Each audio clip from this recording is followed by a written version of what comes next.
Mari kita tundukkan kepala kita berdoa. Benar Tuhan, kami menyiapkan hati kami untuk boleh menyambut firman-Mu ya Bapa. Karena kami tahu firman-Mu itulah yang menolong kami ketika kami menjalani kehidupan kami. Tidak jarang firman-Mu itu juga menegur kami ketika kami lalai di dalam menjalani firman-Mu. Namun pada saat ini kami boleh menyiapkan hati kami untuk boleh Tuhan isi, untuk boleh Tuhan sampaikan kepada kami apa yang harus kami lakukan dan apa yang harus kami kerjakan di dalam keseharian kami. Terima kasih ya Tuhan, berfirmanlah karena kami anak-anak-Mu telah menyiapkan hati untuk menyambut firman-Mu. Di dalam nama Kristus kami berdoa. Amin. Umat Tuhan, bacaan pertama dari Kisah Para Rasul 2 ayat 1 sampai 21. Ketika tiba hari Pentakosta, mereka semua berkumpul di satu tempat. Tiba-tiba terdengarlah bunyi dari langit seperti tiupan angin keras yang memenuhi seluruh rumah tempat mereka duduk. Tampaklah kepada mereka lidah-lidah seperti lidah api yang bertebaran dan hinggap pada mereka masing-masing. Lalu mereka semua dipenuhi dengan Roh Kudus dan mulai berbicara dalam bahasa-bahasa lain seperti yang diberikan oleh Roh itu kepada mereka untuk dikatakan.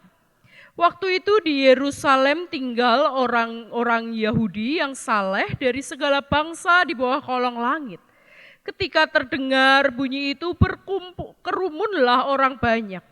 Mereka terkejut karena mereka masing-masing mendengar orang-orang percaya itu berbicara dalam bahasa mereka sendiri.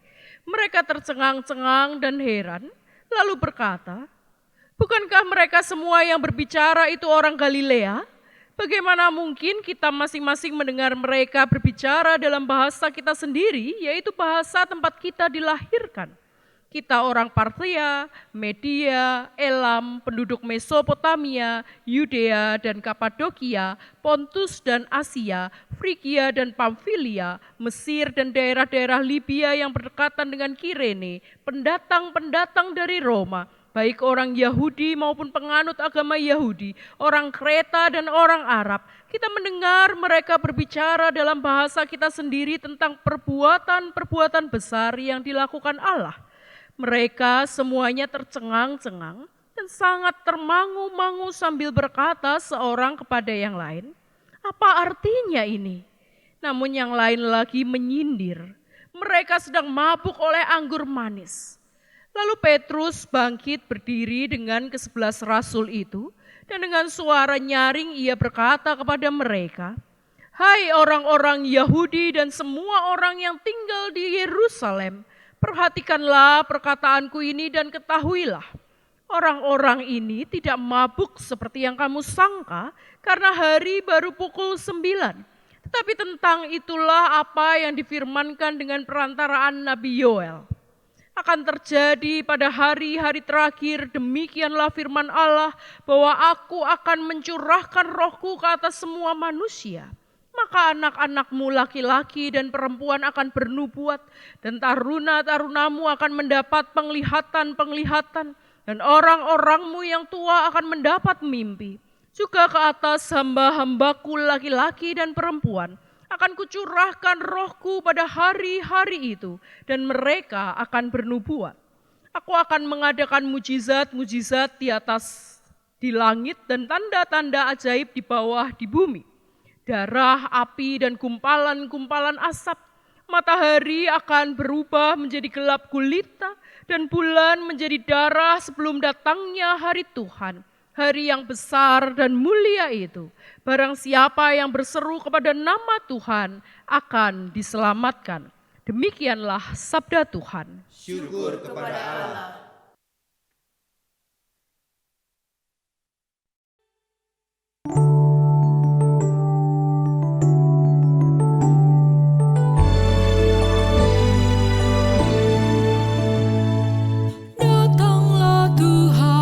Kirimlah roh-Mu baru, ilmu kabur.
Bacaan kedua dari surat Roma pasal 8 ayat 22 sampai 27.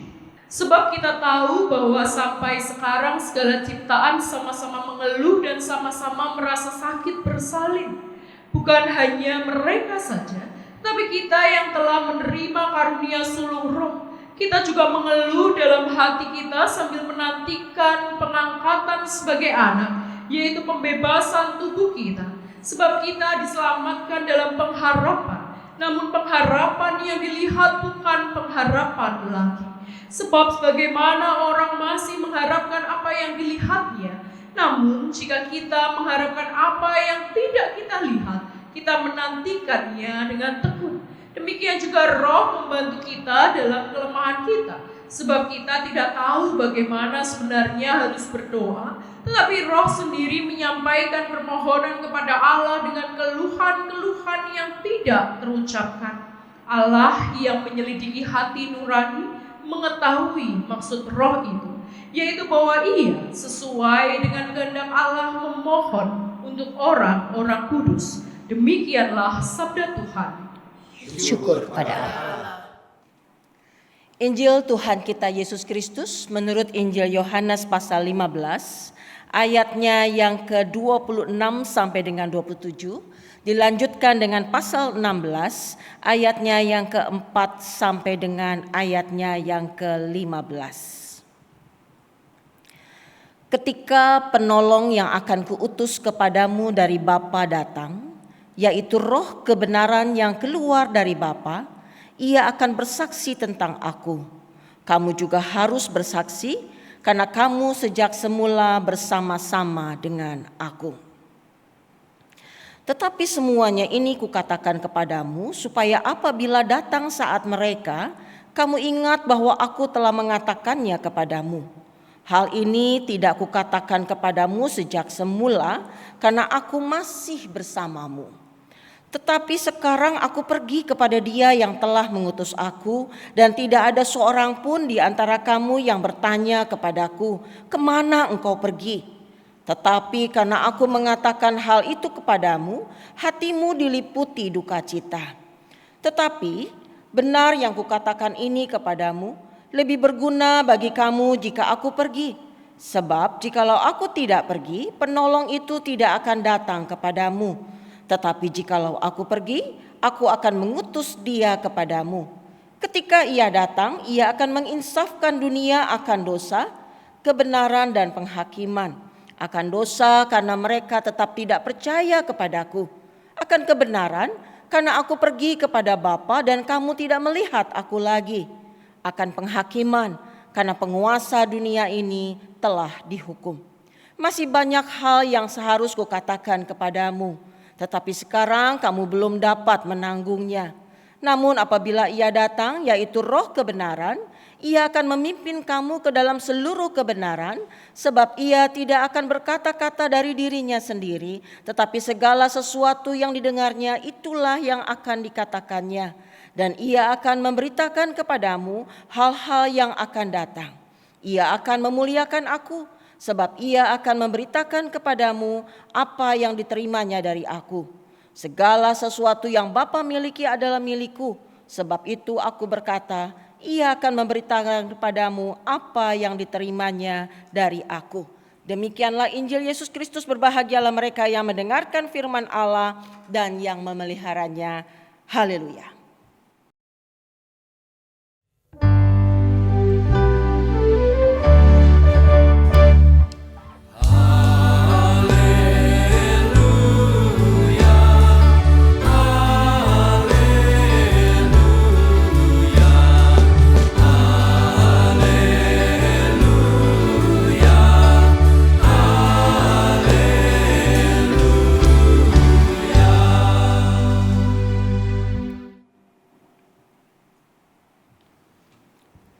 Bapak Ibu saudara-saudara yang dikasihi oleh Tuhan Yesus Kristus, kalau ini ya, misalnya kita tiba-tiba diajak pergi. Misalnya kita tiba-tiba diajak pergi bersama-sama dengan pendeta, bersama-sama dengan penatua, dengan aktivis, pergi makan. Enak dong ya, diajak pergi makan. Pada waktu lagi mau makan, hidangan sudah tersedia di depan kita. Kalau mau makan ngapain dulu? Ya pasti berdoa dong ya. Tiba-tiba ada yang bilang gini, tolong dong ibu, bapak berdoa.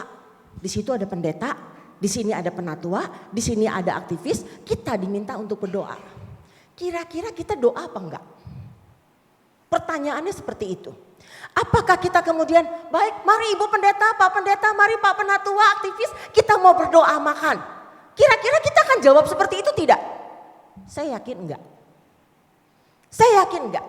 Apa yang akan kita lakukan? Kita akan bilang begini, kan ada pak pendeta, kan ada ibu pendeta, ada penatua, ada aktivis. Saya mah jangan berdoa. Pendeta yang berdoa lebih afdol. Ya, lebih kena. Dia kalau berdoa, kalau pendeta yang berdoa itu pasti didengar Tuhan, nyampe langsung ke sorga gitu ya. Kalau saya yang berdoa enggak nyampe. Enggak nyampe. Bapak Ibu yang dikasih Tuhan, inilah satu sikap, satu hal yang kalau saya perhatikan seringkali kita lakukan. Sangat jarang, bahkan dapat dikatakan tidak pernah ada orang yang ngajuin diri. Aku aja deh yang berdoa. Walaupun di Kepaduri saya nemuin deh satu bapak-bapak yang seperti itu. Kalau kami pergi makan, saya dengan beberapa rekan pengerja yang lain. Lalu yuk bu kita pergi makan. Oke, seneng lah ya diajak makan. Duduk, makanan tersedia, nggak perlu nyuruh saya berdoa atau ada yang gini, siapa yang berdoa, siapa yang berdoa. Nggak perlu ada yang begitu, bapak ini dia langsung gini, mari bapak ibu kita berdoa. Saya langsung diam dan saya ambil sikap berdoa dan saya berdoa. Jarang-jarang kan saya nggak disuruh berdoa ya, ini dia langsung ambil inisiatif untuk berdoa. Bapak ibu kenapa saya katakan demikian? Karena tidak mudah untuk kita bisa berkata-kata, berdoa, bersaksi dan seterusnya ketika harus bicara di depan orang banyak. Nah satu lagi nih, ciri khas GKI. Walaupun di kebaktian GKI nggak ada slot kesaksian, nggak ada biasanya gitu ya di kebaktian umum ya. Tapi biasanya di kebaktian komisi kah, kebaktian wilayah kah, kalau di Kepaduri Bapak Ibu ya. Itu ada bagian kesaksian. Begitu pelayan liturgi berdiri dengan manis dan kemudian melihat ke jemaat dan berkata, mari siapa yang mau bersaksi?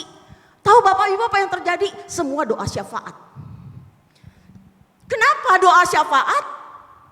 Jangan sampai matanya bertatapan dengan pelayan liturgi. Kenapa? Kebiasaan nih ketika lihat tatap, wah ada langsung deh. Coba tolong Bapak A, Ibu A boleh maju ke depan bersaksi. Bah, jangan, orang GKI itu rata-rata rendah hati. Ya, ketika bagian bersaksi itu susahnya setengah mati setengah hidup. Ya, susah sekali. Begitu bersaksi yang ada semua langsung doa syafaat. Karena enggak kepengen disuruh maju. Enggak kepengen kalau sampai disuruh berdiri kemudian bercerita menyampaikan apa yang harus disampaikan, kesaksian tentang kebesaran Tuhan, tentang kemurahan Tuhan. Saudara-saudara tidak mudah. Tidak mudah. Inilah juga yang dialami oleh para murid. Kurang apa para murid 3 tahun mengikuti pelayanan Yesus. Bukan cuma ngikutin, mereka menyaksikan dengan mata mereka, mereka menyaksikan dengan telinga mereka. Bagaimana Yesus boleh berkata-kata, bagaimana Yesus boleh menyembuhkan orang sakit, menyelipkan orang buta, bahkan membangkitkan orang yang mati. Tapi begitu suruh berkata-kata, begitu Yesus naik ke sorga, masuk ruangan, tutup pintu, ceklek. Padahal itu kesempatan untuk boleh berkata-kata, selama ini Yesus yang berkata-kata. Tetapi mereka diam. Tetapi mereka menutup pintu. Kenapa? Karena tidak mudah. Dan ini dipahami oleh Tuhan Yesus. Maka Bapak Ibu saya ingin mengajak kita melihat dalam Kisah Para Rasul. Bacaan kita yang pertama tadi ya. Kisah Para Rasul pasal 2 sebenarnya. Tapi saya maju sedikit ke pasal 1 ya. Ke pasal 1 di ayatnya yang ke-8. Tuhan Yesus bilang apa ketika dia mau naik ke surga? Ini diingat kembali ya ketika kemarin kita ibadah kenaikan Tuhan Yesus. Firman mengatakan, tetapi kamu akan menerima kuasa bila mana Roh Kudus turun ke atas kamu dan kamu akan menjadi saksi-saksiku di Yerusalem, di seluruh Yudea dan Samaria dan sampai ke ujung bumi. Tuhan Yesus paham bahwa para murid pun tidak mudah untuk boleh bersaksi, untuk boleh bercerita tentang kebesaran Tuhan. Maka karena tidak mudah, Tuhan mengatakan, aku akan memberikan kuasa kepadamu.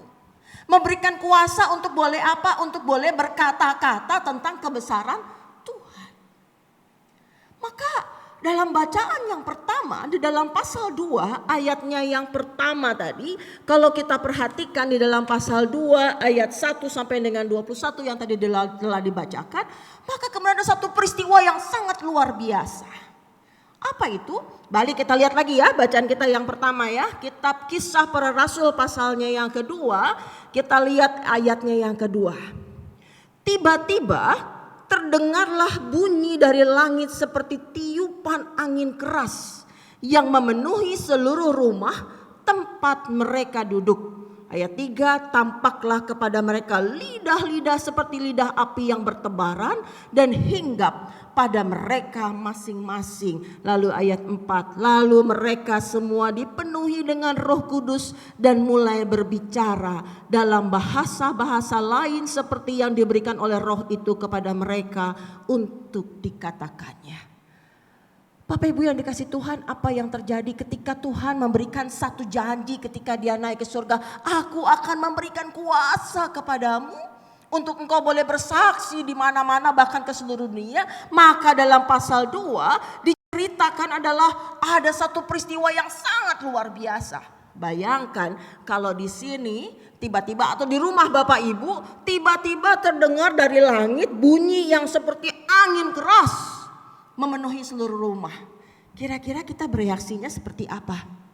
Weh, ada apa nih? Kok anginnya kenceng? Waduh, mau hujan gede ya? Kepikir begitu kan? Oh, mau hujannya gede nih. Kayaknya geledeknya banyak banget, ada kayaknya guruhnya banyak banget dan seterusnya. Tetapi kita akan mungkin mengalami, ada apakah ini? Dan itu yang terjadi. Mereka semua terpana, mereka semua bengong melihat apa yang akan terjadi. Lalu kemudian mereka melihat ada lidah-lidah api di kepala para murid. Wow, saya cuma bisa bilang wow. Saya gak kebayang kalau sampai saya melihat ada lidah api di atas rekan saya. Rekan saya nih main musik, tiba-tiba ada lidah api di kepalanya. Wah. Di sebelah sini juga, wah semua ada lidah api. Saya pasti langsung bergetar. Dan kemudian berpikir, apa yang akan terjadi berikutnya? Ya, sampai ada lidah api di atas kepala dan tidak membakar kepala. Ya, tidak membakar kepala. Saudara, sebuah hal yang sangat luar biasa. Dan inilah yang terjadi di dalam pencurahan Roh Kudus yang kita peringati dengan Pentakosta. Sesuatu yang luar biasa ini kemudian berlanjut. Berlanjutnya dengan apa yang tadi saya katakan di dalam ayat yang keempat. Lalu mereka semua dipenuhi dengan Roh Kudus dan mulai berbicara dengan bahasa-bahasa lain seperti yang diberikan oleh Roh itu kepada mereka untuk dikatakan. Kebayang tiba-tiba yang ini ngomong pakai bahasa, kamu orang apa ya? Tiba-tiba dia ngomong pakai bahasa Papua, yang sebelah sini tiba-tiba ngomong pakai bahasa Inggris, yang sebelah sini pakai bahasa Mandarin, Ibu Artati kemudian bisa bicara pakai bahasa Perancis, yang sebelah sini pakai bahasa Sunda dan seterusnya. Saya sih nggak kebayang seperti itu Bapak Ibu. Tetapi bagaimana orang kemudian dikatakan firman Tuhan mengatakan bahwa saya bisa memahami dengan bahasa ibu saya. Saya nggak kebayang masing-masing ngomong sih gitu ya.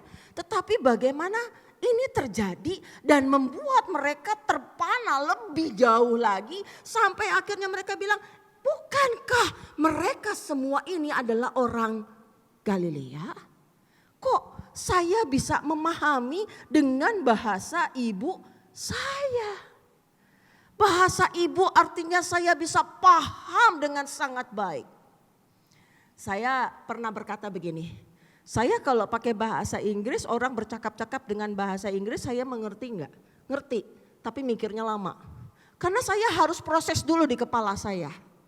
Saya harus berproses dulu, lalu saya harus terjemahkan dulu di kepala saya, baru kemudian saya mengerti. Kalau saya suruh khotbah pakai bahasa Inggris, kira-kira bisa enggak? Saya yakin saya bisa, tapi persiapannya mungkin sebulan lebih. Kenapa? Karena saya mesti mikirnya lebih panjang. Saya bikin khotbahnya dulu pakai bahasa Indonesia, selesai khotbah bahasa Indonesia, lalu saya terjemahkan dalam bahasa Inggris. Lalu saya pasti gak akan bisa seperti ini Bapak Ibu. Kenapa? Saya akan mikirin teks, ini grammarku udah bener belum ya? Ini kata-katanya apa ya? Ini vocabnya apa ya? Tapi ketika saya mendengar orang berbicara dalam bahasa Indonesia, otak saya mikirnya gak panjang. Dia gak perlu proses dulu panjang, tetapi saya bisa langsung memahami. Oh ini toh maksudnya, oh ini loh yang diinginkan. Maka ketika mereka bisa memahami dengan bahasa mereka masing-masing, itu membuat mereka boleh memahami apa yang disampaikan oleh para rasul. Nah, persoalannya adalah, Bapak Ibu yang dikasih Tuhan, persoalannya adalah kita berhenti di sana. Ya, persoalannya adalah kita berhenti di sana. Bahwa kita melihat karya Roh Kudus yang dicurahkan kepada kita, umat manusia ini berhenti hanya sampai pada berkata-kata di dalam bahasa roh. Mau itu senolalia kah atau glosolalia kah gitu ya. Dan kemudian kalau kita tidak bisa berkata-kata dalam bahasa roh, maka kita mengatakan belum terima pencurahan Roh Kudus, kamu belum dapat. Saudara-saudara, apakah iya bahwa firman Tuhan, apakah Roh Kudus berhenti hanya sampai pada berkata-kata dalam bahasa roh? Coba kita lihat bacaan kita yang ketiga di dalam Injil Yohanes ya. Di dalam Injil Yohanes bacaan yang ketiga ayatnya yang ke-16. Dalam ayatnya yang ke-16, ayatnya yang ke-4 sampai dengan 15. Apa yang dikatakan di sana?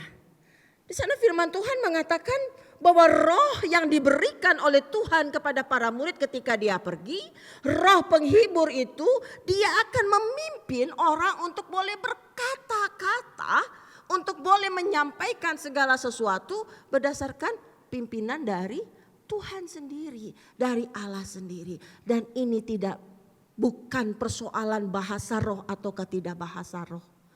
Maka artinya Bapak Ibu yang dikasih Tuhan, ketika di dalam keseharian kita, di dalam pekerjaan kita, di dalam rumah tangga kita, di dalam pelayanan kita, maka di sanalah kita boleh meminta pertolongan Roh Kudus untuk apa?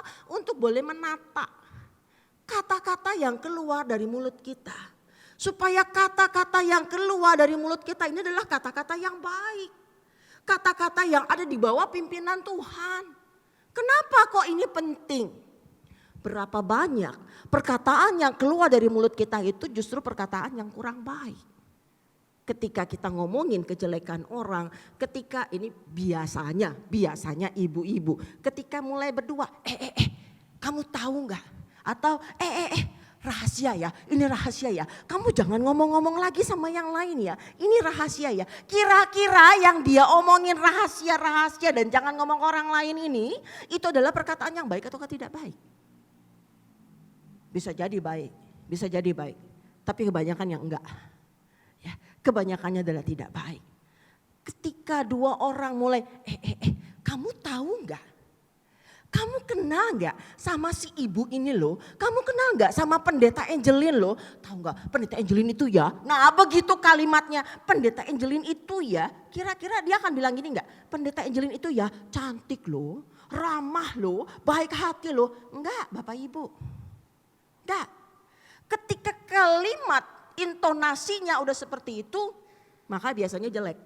Ya, biasanya jelek. Nah ternyata berkata-kata ketika Roh Kudus bekerja ada di dalam kita dan berkata-kata di dalam kita bukan kalimat yang seperti ini. Bukan. Tapi bagaimana ketika kita boleh berbicara dengan baik. Ketika kita boleh melihat dengan baik. Kalau ada orang yang mungkin mengatakan hal yang buruk, di otak ini kita mulai berproses, dipikirkan di sini, bukan translate-nya gitu ya. Tapi apakah ini baik, apakah ini kurang baik? Apakah pantas aku teruskan atau tidak pantas untuk aku teruskan? Apakah ini berbicara tentang firman Tuhan atau tidak? Apakah ini diperkenankan Tuhan atau tidak? Maka permintaan, permohonan agar Roh Kudus itu boleh dicurahkan bukan hanya ketika kita merayakan Pentakosta. Tapi justru setiap saat ketika kita bangun dari tidur. Jangan lihat HP dulu ya. Tetapi berdoa dulu kepada Tuhan dan bilang sama Tuhan, Tuhan tolong beri saya hikmat. Beri saya Roh Kudus untuk boleh menjalani satu hari ini dengan baik. Sehingga kata-kata yang keluar dari mulut saya adalah kata-kata yang baik. Kata-kata yang keluar dari bibir saya adalah kata-kata yang ada di bawah pimpinan roh. Dan ini gak ada urusannya sama bahasa roh. Gak ada urusannya dengan glosolali, gak ada urusannya dengan senolali. Karena berkata-kata itu tidak selalu melulu harus dalam bentuk bahasa roh. Tapi ketika kita boleh bertutur kata dengan baik. Bapak Ibu yang dikasih Tuhan, di dalam hari perayaan Pentakosta ini, maka mari kita boleh kembali diingatkan bahwa Roh Kudus itu dicurahkan bukan hanya kepada para murid 2000 tahun yang lampau, tetapi juga dicurahkan kepada saudara dan saya, kepada Bapak Ibu dan saya, dan itu dicurahkan bukan hanya dalam waktu-waktu tertentu, tetapi setiap saat, setiap hari. Maka sudah sepantasnya lah kalau kita setiap saat meminta kepada Tuhan untuk boleh menolong kita, untuk boleh mengaruniakan kepada kita Roh Kudus. Supaya Tuhan boleh berkarya di dalam diri kita melalui setiap perkataan yang keluar dari mulut kita.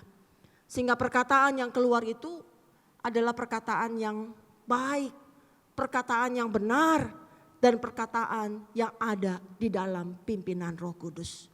Sehingga pada akhirnya ketika kita mau tidur di malam hari, kita boleh bilang sama Tuhan, Tuhan terima kasih. Terima kasih karena satu hari ini Tuhan menjaga, Tuhan menolong, dan Tuhan memimpin. Sehingga dalam satu hari ini saya boleh berkata-kata dengan baik. Saya boleh berkata-kata di bawah pimpinan Tuhan. Dan orang yang mendengarkan perkataan saya, maka mereka juga boleh dibangun di dalam iman kepada Tuhan. Tuhan menolong kita. Amin.